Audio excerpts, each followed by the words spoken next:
Welcome back. Hey, new playlist time. So I've done a look at all 15 teams that missed the playoffs in 2021. Now we're going to take a look at teams that get eliminated from the playoffs, and we're going to start with St. Louis.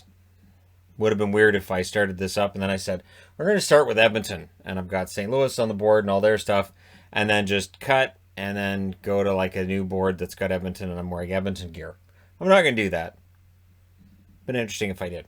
But yeah, 27, 20, and 9 was the record for St. Louis. St. Louis had a good start to the season. Of course, they were impacted by other shutdowns that other teams had.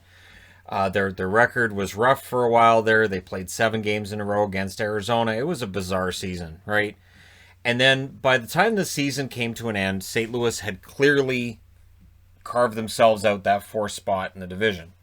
We can have the debate about whether or not they expended so much energy in locking down 4th place or all this, but losing in 4 straight to Colorado, there isn't really any shame in that. Colorado, for my money, before the season even started, I looked at them and I said, on paper, this is the best team in the league.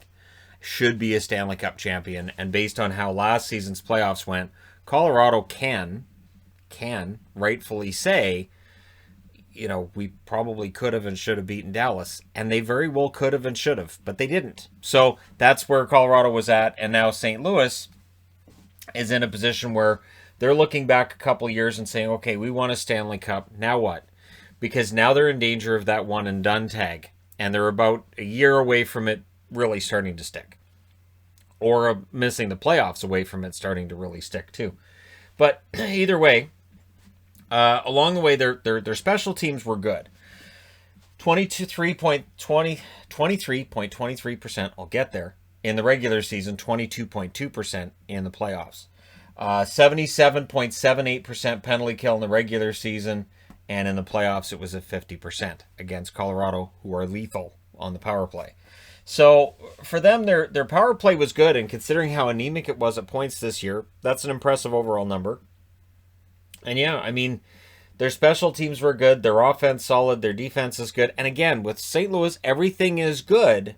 I don't know that they have any part of the roster that you look at and say, and that's great.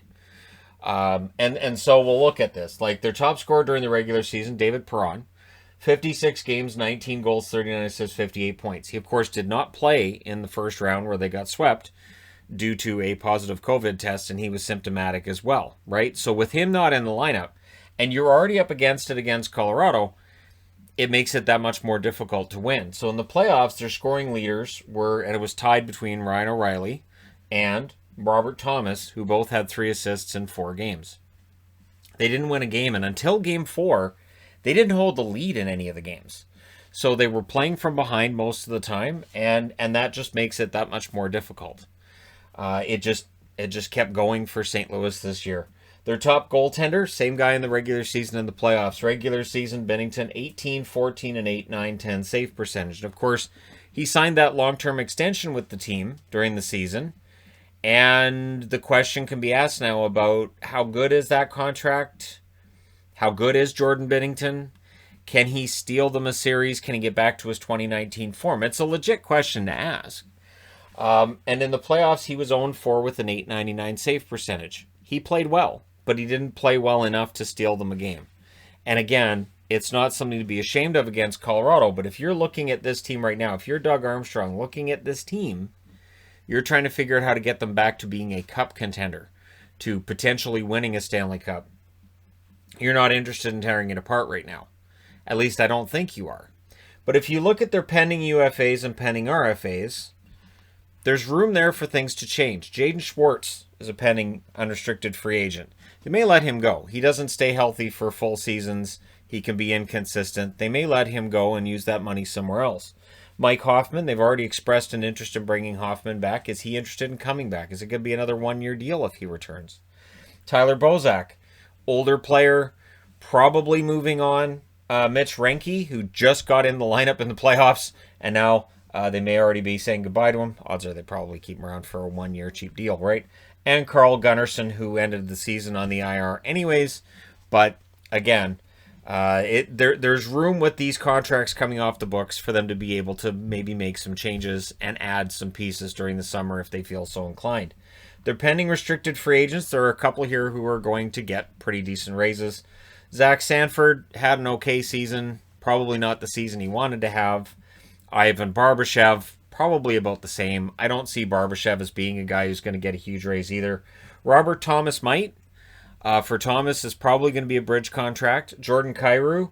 Kyrou had a pretty good year. He started off really, really good. And then, I don't know, got kind of middling. And then in the playoffs, he was good as well.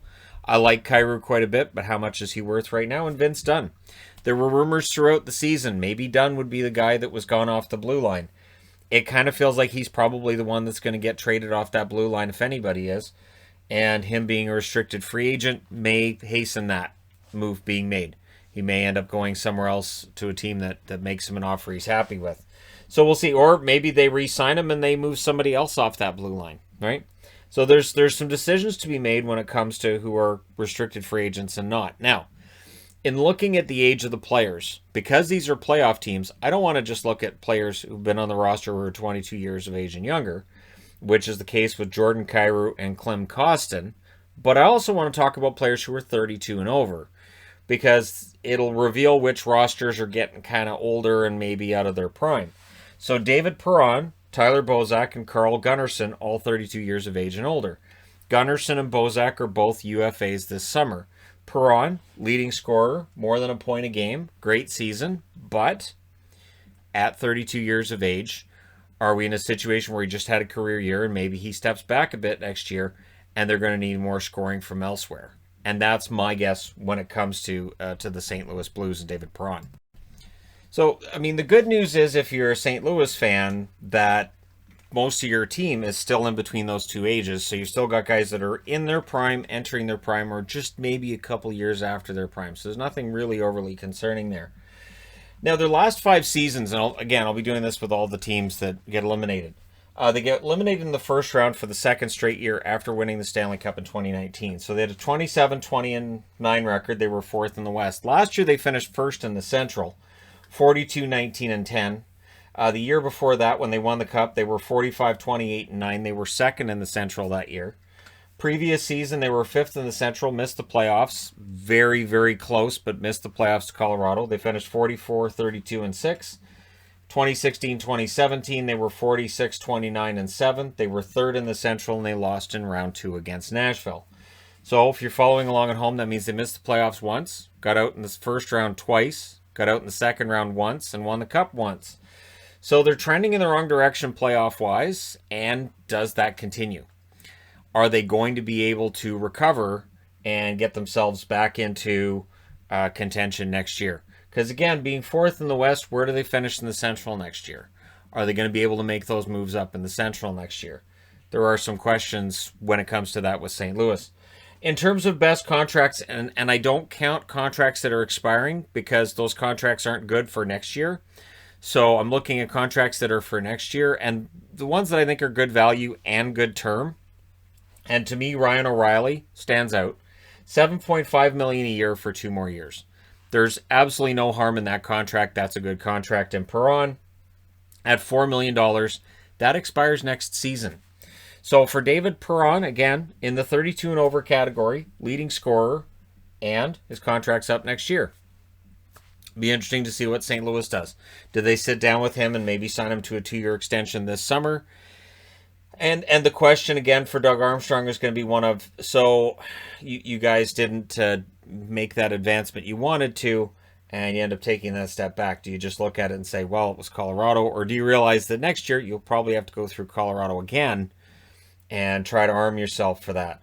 Because again, they're a good team. I'm not going to argue St. Louis is not a good team, but are they currently, as they're put together, a cup contender? Being eliminated in the first round tells you probably not.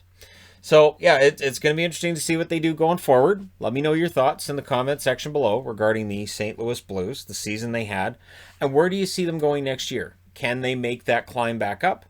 Or are they still going to be kind of around the middle? Maybe they end up finishing 3rd or 4th in their division next year, and maybe they're a likely first-round exit next year.